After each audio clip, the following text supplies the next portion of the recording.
Shalom, everyone. It's been a good night so far, so let's kind of keep it rolling. Um, Next week, I've been doing the Parshas all along, but next week I want to do Hanukkah because I think a lot of people think that this whole celebration is about the menorah, and actually, that's the least part of it. That's just a miracle that occurred, and that's not what the story of Hanukkah is about. And so I've been thinking about it and I've been researching it, and I'd like to teach on Hanukkah next week. In order to do that, I decided that I would try to combine the next week's Parsha, which is Maketz, and this week's Parsha, Vayeshev. And the thing I found in common was dreams. And so tonight I just want to focus on dreams. I don't know if you're interested in books. I have a book. It's by Avraham Trugman. It's very simple. I mean, simple. As you can see, I only put a few highlights in there. But it's a book called The Mystical Meaning of Dreams. And this is from an Orthodox Jew. And the information in it is amazing. He takes you through the concept of why dreams are important and why dreams today are not anything like dreams of yesterday. Nothing like what happened in the days of the prophets. Our dreams just don't hold the same water. But I want to talk about that. So I want you to turn in the Tanakh, the Torah, and I want you to go to chapter 37. And we're going to do the first few verses of 37, and we're going to do the first few verses of Maketz, because that's where the two dreams that I'm going to talk about come from. And I want to talk about the difference between the two sets of dreams as much as anything else. And so, excuse me. So as we go through, I want to try to give you some basics in understanding dreams. I'm not going to go as deep as I could and probably should, but I just want to start simple. So if we go to chapter 37 and we look at verse 1, it begins by saying, Jacob settled in the land of his father, and his father's sojourns in the land of Canaan. These are the chronicles of Jacob. Joseph at the age of 17. Chronicles, a chronology, a list of. There's only one child listed. When we went through Abraham had a chronology. He had one child. That was Isaac. And now here again, we're going back and we're rerunning that same movie. But anyway, as you go through, you notice the next line. Joseph, at the age of 17 years, was a shepherd. Joseph was a shepherd with his brothers by the flock, but he was a youth with the sons of Bilhah and the sons of Zilpah, his father's wives, and Joseph would bring evil reports about them to their father. Now, Israel loved Joseph more than all of his sons since he was a child of his old age. This is a phrase that's going to change as we go through it because we don't know what it really means. He goes on to say, and he made him a fine woolen tunic, and his brothers saw it, and it was he who their father loved most of all the brothers, and so they hated him. And again, we're going to learn a difference between hate in the Jewish term and hate as we understand it. And he goes on to say, and they could not speak to him peacefully. Joseph dreamt a dream. This is where we went, which he told his brothers, and they hated him. They hated him even more. Now he said to them, hear, if you please, this dream which I have dreamed. Behold, we were binding sheaves in the middle of a field when, behold, my sheaf rose and all the others remained standing. Then behold, your sheaves gathered around, and they bowed down to my sheaf. His brothers said to him, would you then reign over us? Would you then dominate us? And they hated him even the more. Because of all the dreams, and he dreamt another dream, and he related it to his brothers, and he said, look, I dreamt another dream. Behold, the sun, the moon, and the 11 stars bowing down to me. And he related it to his father and to his brothers. And his father scolded him and said to him, what is this dream that you have dreamed? Are we to come and your mother and your brothers to bow down to you to the ground? So his brothers were jealous of him, but his father kept the matter in his mind. Okay, we have two dreams that we're going to talk about, but we're going to put some context around it, I think. And by that, I mean, we're going to talk about the family. Please understand, from all of the sages, all of the boys, all of them were righteous. All of them would have been considered tzaddiks of their day.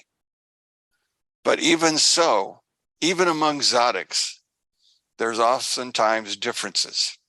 And sometimes the differences boil over into what people think of or call hate. And that's where we're going to go. I also want you to understand that what's happening in this particular character with Joseph is the same structural problem that happened in the second temple period. In the first temple period, we understand that idolatry dominated, and that was the reason for the temple to fall. Now, in the second temple, it wasn't about idolatry. In fact, more people were righteous than ever before. But the problem was hate. That was the problem. And so I want to a little bit grasp that and bring it into the story so that we get a better understanding of why the second temple was destroyed and why Rome ended up being in charge. Now, at this particular point in time, Joseph was seen by his brothers as the dreg of dregs. He was of no good to them. He was a righteous boy, and the word boy applied. In other words, he did not fit in with what they were thinking. But you can see that today in all of the different religions, how there are so many ways in which we look at the same subject, look at the different ideas. Even in Judaism, there's variance and degrees of righteousness based upon their understanding of the text. So when Joseph is beginning to tell his dreams, the people there begin to look at him differently. Now, the brothers themselves, according to one of the midrashic readings I was going through, the brothers said, you know, he doesn't belong in this family. You know, when Abraham had two sons, he had to send one of his sons away. And when Isaac had two sons, remember, one of those sons had to go away. It must be the same thing here. We're all in agreement, but Joseph is not. He needs to go away. And so they began to plot against him. Now it says that he came out and worked with them with the sheep, but every time he was working with them with the sheep, he would return home and he would have evil reports to give to them, which was not a good thing. Now he saw in his righteousness that he should be the one that tells his father about all of the evil that they're doing. But the problem is if you go to Hafetz Haim, is the understanding of our speech, how we speak and how we talk to one another. And what we say and how we say it makes a huge difference. And the emphasis we put into our voices makes a huge difference. Well, Joseph was putting all of that emphasis in there. There were some lines, according to the Midrash that I was reading, it says that Joseph looked at them, and one of the things that he noticed from, I think it came from Rashi, if I go correctly from this, he said that the boys were eating the flesh of animals. He said that the boys were looking on the slave girls. He said the boys were doing all kinds of sexual kinds of things, deviant kinds of things. And there just wasn't going to be any peace because of it. Well, obviously the boys didn't take that very well. So we continue the story. Now, in our story, we have to understand he is a son of the old age. And I want to give you a new understanding of what that phrase could possibly mean. You see, when Joseph was born, he was born to Jacob at 91. Now, we normally don't think about it, but understand there were 7 years in which all of these boys were really born. So there were multiple births going on in every year. Naphtali and Zebulun were only 9 months older than he was. So it's not a question of son of the old age. They were all sons of a man who was in his older age. It was not something where it was one. But the expression is Ben Zakunva. It means, in essence, that this was a custom of one of the sons of a father always being kept at home to help the father in his old age. He was the one who helped him limp to wherever he was wanting to go, who would go get the extra food for him or whatever it was that he needed. He was the gopher of the tent. That's what he was. That was why he was the son of the old age. Benjamin was even younger, but Benjamin was not old enough, according to many of the texts, to be able to do all of these things. And so Joseph at 17 was old enough to support his father as his father needed help walking. He was old enough to do all of the activities around the camp. So Joseph was that right age, but he was called the son of his old age.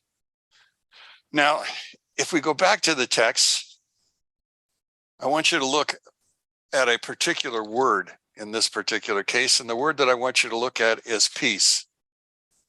And now I've lost it.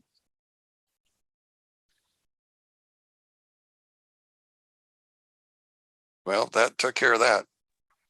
The word peace in the Hebrew text on the Hebrew side is not the same, or is not correct, I guess is what I'm looking at.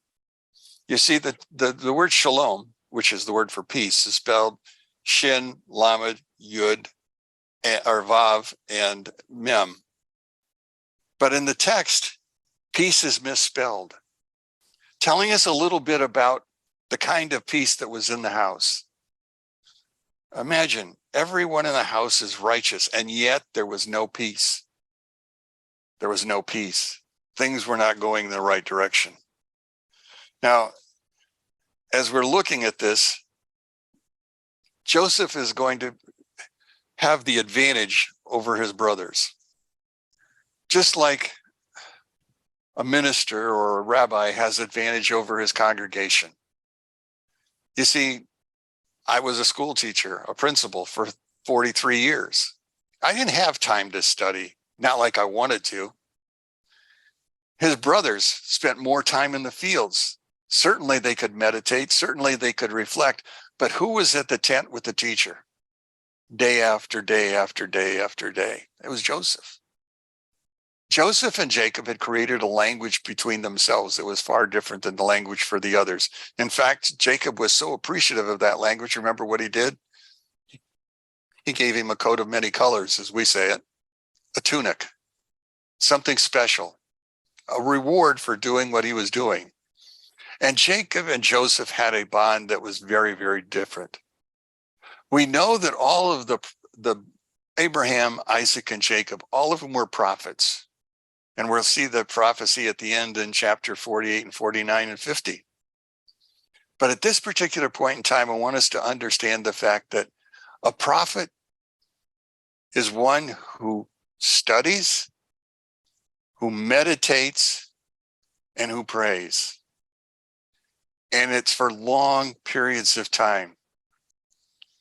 At school, I didn't have long periods of time.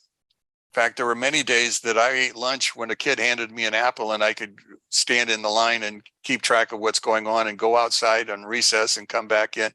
I was one of those guys that if I had to stay in my office, I would have gone crazy.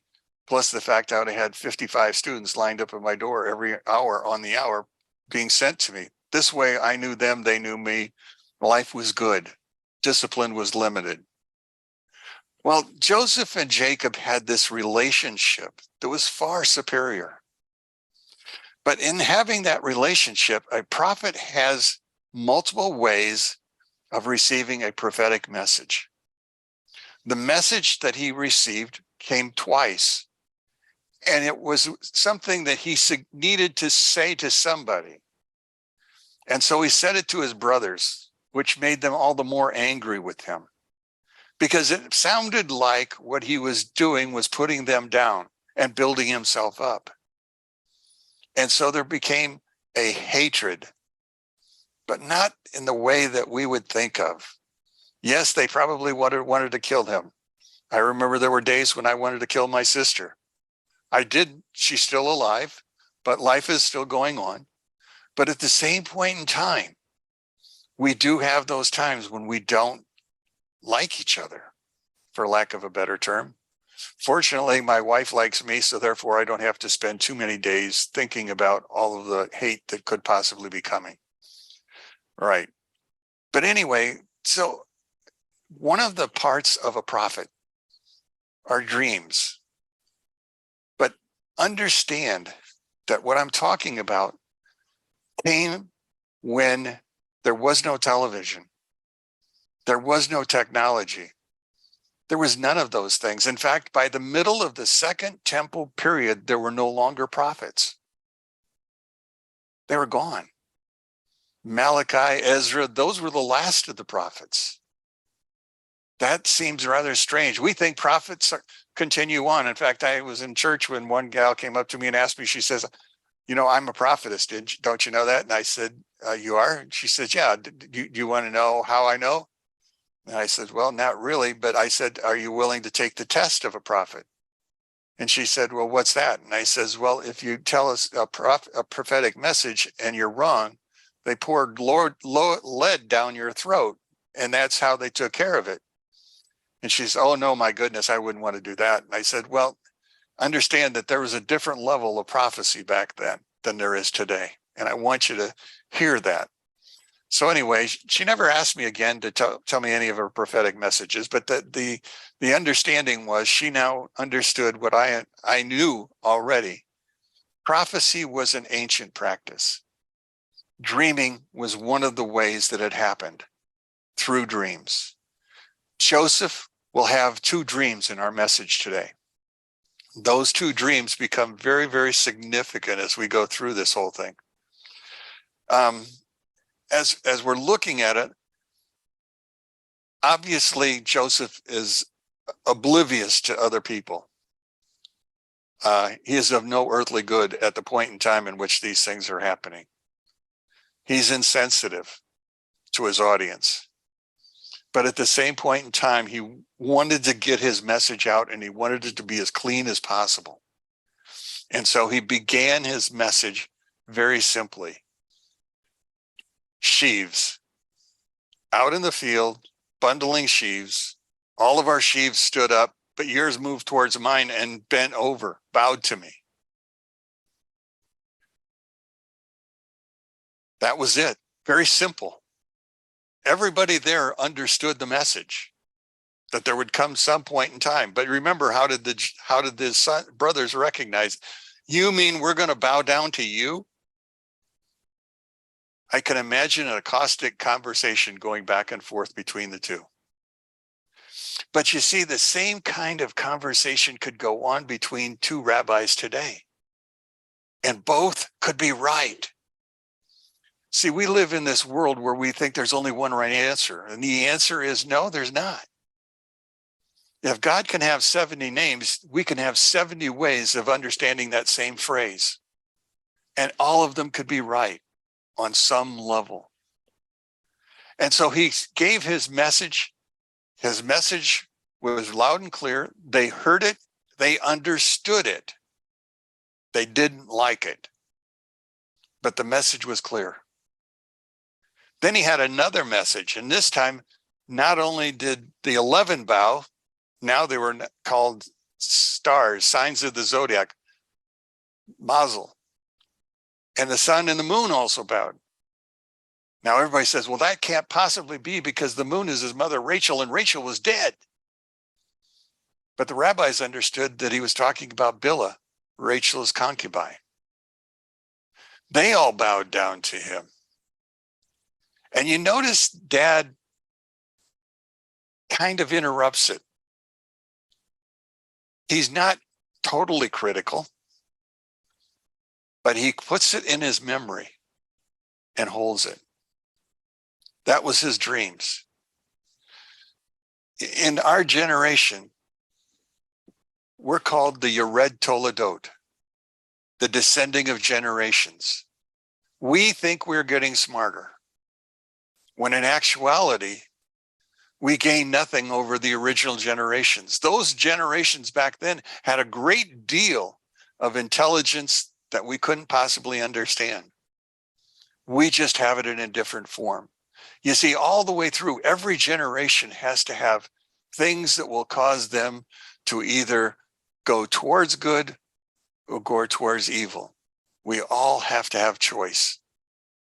Choice in what we listen to, choice in what we watch, choice in who we talk to, choices in everything.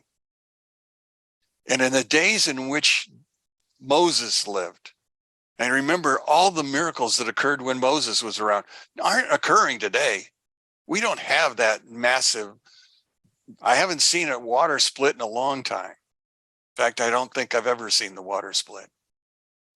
So there's a difference in the way God is approaching us and the way he's teaching us.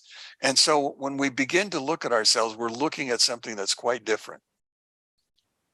Now, today I have a nice library. I have my Talmud, I have all of the Zohar, I have all of the different books. And by the way, I didn't bother to tell you, the 19th of this month is a very special day.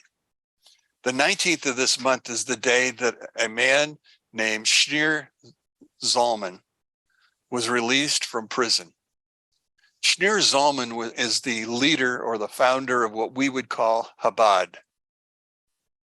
He had been spending, well, in his particular place, he was in Russia. That's where he lived. In fact, he moved his family to Russia and told others to follow him. And so they moved to Russia, and they're there. The other rabbis didn't like what he was teaching.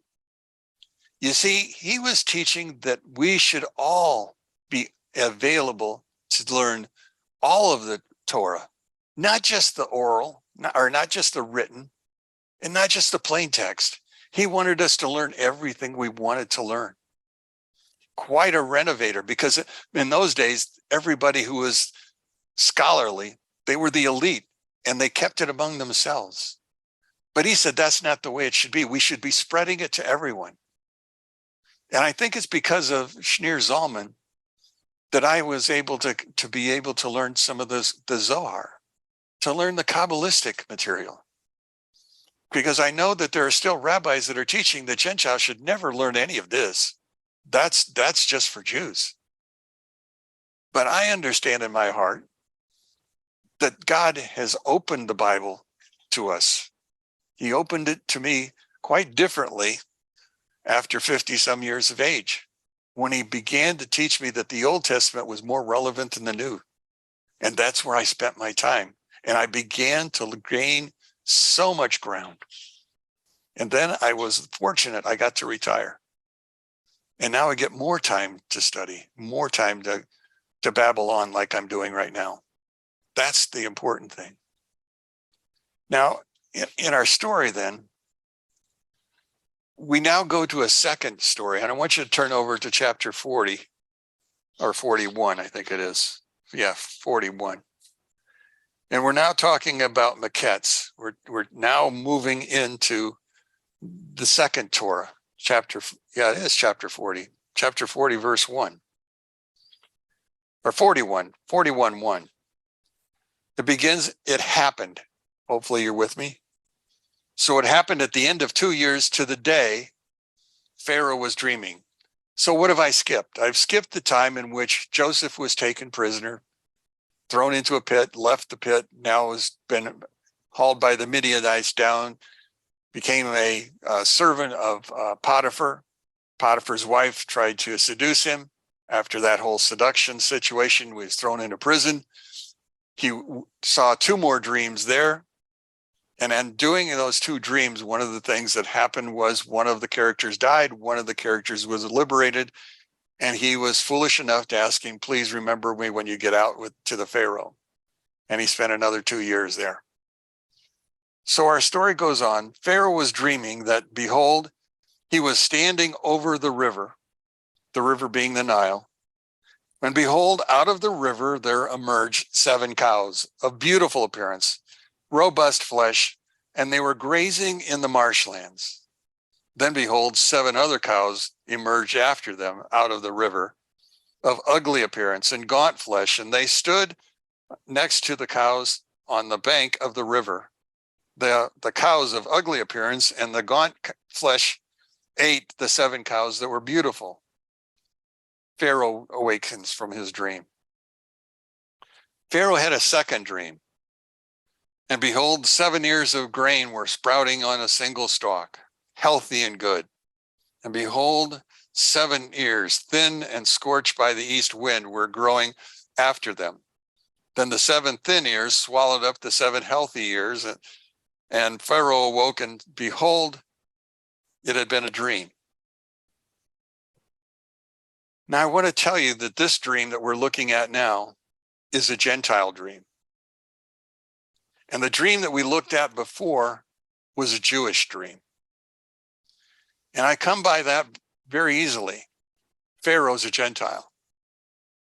Pharaoh's a Gentile. And so his dreams are aimed at the Gentiles. Joseph's dreams was aimed at his brothers who were Jews. He's speaking to his own kind. But I also want to introduce the fact that dreams that happened back then still have relevance today and are still pertinent today. In fact, the rabbis would tell you that the Jews should continue to read the dreams and continue to grow from those dreams. Well, how do you grow from a dream that was given to 11 brothers who are no longer around, whose families are no longer around? And we can't tell where many of them are because they're so mixed up with everybody else. But look at what happens. In the dreams of Pharaoh, Pharaoh the Gentile, it was not uncommon for the kings to receive dreams back in those days. Daniel, remember, goes and interprets the dreams of Nebuchadnezzar. Dreams were something that the prophets were able to understand. Joseph had a special understanding because he was able to take the dreams and he could put it into time and space.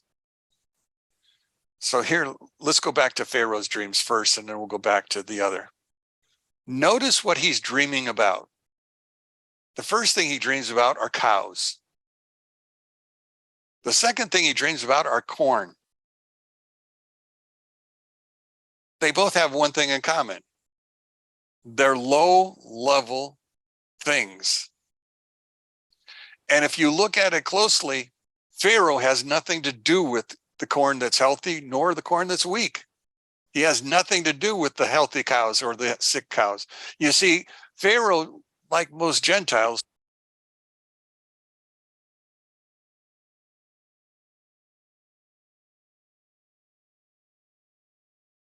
Your microphone just went off, so I don't know what's plugged or unplugged. You're not on mute. I think Joe did it. It's an improvement. You know, I like this class a lot more when Steve's on mute. I tell you, Joe. That is so wrong, Joe. Joe, you're going to have extra prayers tonight. Okay? No, you're not. Prayers of forgiveness. No, you're not. I ain't gonna pray for him. All right, let's go back to the story. The Pharaoh had nothing to do with the corn or the animals. And if we looked at the level of understanding, Gentiles themselves are responsible for the earth. We're the ones who want to climate control and all of the other things that go with it. We're earthly people.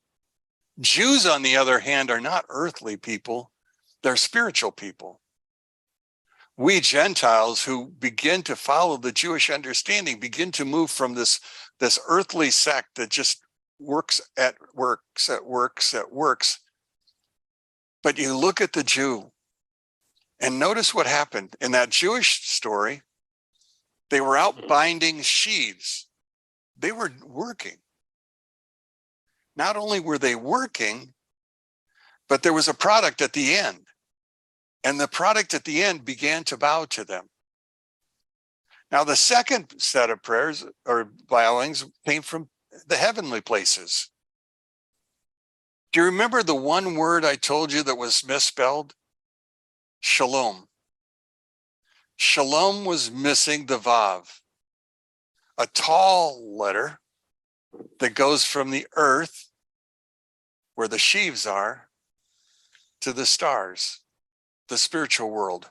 The Jewish people are responsible for connecting us between heaven and earth. That's their responsibility. Our responsibility is to do what we can here, learn what we can here, share what we can here, but know that what's going on is us here in this physical world, working our way towards the spiritual world. The Jew, on the other hand, has already established a relationship with God, supposedly, and that relationship has taken him to elevated heights. Joseph was telling his family, all of us, we all have a heavenly place. That was the difference between the two sets of dreams. In the case of this Pharaoh had the dreams. Pharaoh didn't understand what the dreams were about, but when it was all said and done, what do we know happened? Pharaoh stumbled. Who came to his aid? Joseph. What did he do? He interpreted the dreams. Now, notice that in these dreams that are going on, notice that there were 7 years of corn, 7, 7, 7. We know that's simple. That's 7 years. But back in those days, that didn't necessarily mean that. But he began to attach time to meditation, to understandings. Something that we oftentimes, when we go through dreams, our dreams are very much different than they were then. Our dreams are based upon what we had experienced during the day or over the last few days. And our mind goes through the process of sorting and selecting those things that we keep and those things that we get rid of. And oftentimes those things that we get rid of become our dreams. And some of them are pretty crazy. And it's a good reason we want to cut them out, get rid of them. But there's sometimes we get insights. There was times when as a principal, I used to have a pen and paper by my bedside that I would write on, because all of a sudden in the middle of the night, I'd be struck by something that I had learned. And all of a sudden I wrote it down to remember it for the next day. Because you and I both know when we dream dreams, very seldom do you keep a dream in your head. I remember I had a dream and boy, it was weird, but I can't remember what it was. That's why I oftentimes wrote it down. But as we're going through the process of learning, as we're going through this process of growing, we have to understand that there is a fundamental difference between Jews and Gentiles. The Jews have a relationship with God that we are trying to join into, if you will. We are grafted in. By grafted, I mean, we go back to Genesis chapter 12, verse 1-3, where you and I are those people who find themselves blessed by blessing Israel and continue our lives. But we also understand, as in doing that from Abraham, that there's only one true God. And that's the God that we should be serving. And that's what you and I are about, serving the one true God as we go through. I want to tell you a story. There was a story about a little boy, and he had a disagreement. And the disagreement was such that he took it to his dad. The only problem is his dad happened to be an exalted rabbi. And he says, I have a problem, Dad. I want you to solve this problem. Why are Jews and Gentiles different? And the rabbi is Maharsh. Anyway, the father looked at the little boy and he walked outside the house, and he saw outside the house there was one of his employees who was a Gentile. And he walked over to him and he said to him, have you eaten lunch today? Yes, I have. And he says, why did you eat? Well, I ate to live. To live? Yeah. Then he walked over to another worker outside who was a Jew who drove his wagons. He said, did you eat today? And he said, well, actually, no, I haven't eaten today. Well, why do you eat? Do you eat to live? No, I eat to serve God. From the little story, you begin to understand the fact that we view things differently. If I would ask my wife, we go out to eat quite often. She says, well, where do you want to eat? And I said, I don't care. She says, well, why don't you care? Because I eat to live. I don't live to eat. That phrase is now stuck in my head, and I now have to reconsider why I do what I do. Because you see, I want to do what God would want me to do. And I want to do it in the way God would want me to do it. So I have to refocus myself and re-examine different ways of looking at things. We need to find a way, well, a formula for greatness, I guess, is what I'm thinking of. Each person needs to recognize when he is temporarily in an Israel or in an Egypt, in a Mitzrayim, in a concentration. Because there are times when you and I get stuck. You know what I mean? Where we just get by. We could do more. We could learn more. But getting through that whole thing, we get seduced by our environment is one of the things that I thought of as I was coming to the end of my story. We're in an alien environment. God created this environment for us to grow through. And in growing through it, one has to understand, how often does one need to grow? The answer should be, you need to grow every minute of every day. You can't waste a day. But you and I both know we do waste days. We waste hours and we waste minutes and we do all those things. But when we find ourselves actively involved in doing the right things, we find that there's a great fulfillment that we didn't see before. Now, the dreams that Joseph had, the dreams that the Pharaoh had, both of them were simple dreams, but the point of emphasis was different in both of them. And what I want to get across is the idea that when we do start looking at the scriptures, find for ourselves a different path. Find a book, find a commentary, find somebody on television or radio or whatever. Find somebody who can give you a new insight.